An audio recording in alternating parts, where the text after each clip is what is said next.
শরবত বানাচ্ছি, দেখো কিভাবে বানাই।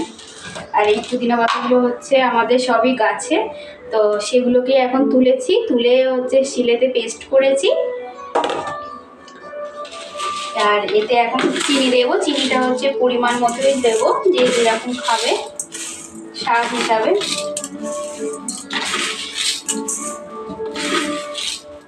আমি এখানে 4 চামচের মতো দিলাম।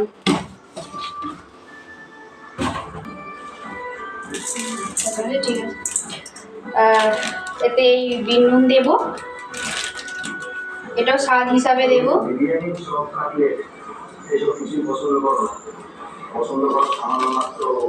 আর পাতিলেবু দিয়ে দেবো। আবার হাতটা কেটে গেছে তো, একখানা পাতিলেবু দেবো।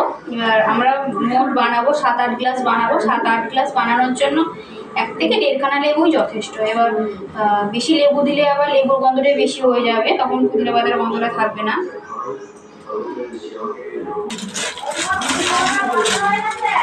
কি 2 মিনিট দাঁড়াতে বলো, এইটা শরবতটা বানিয়ে নিয়ে আমি দিচ্ছি।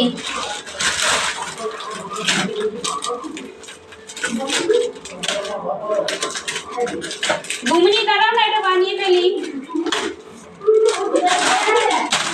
হ্যাঁ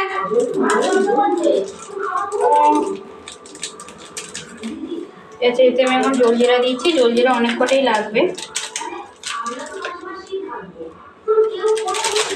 করলাম সেটা নুন লাগবে না, জলজিরা তো নুনটা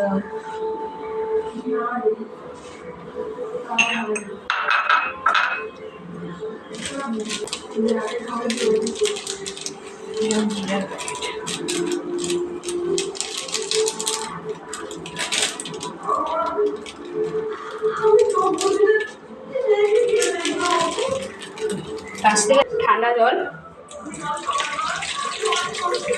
আরো লাগবে।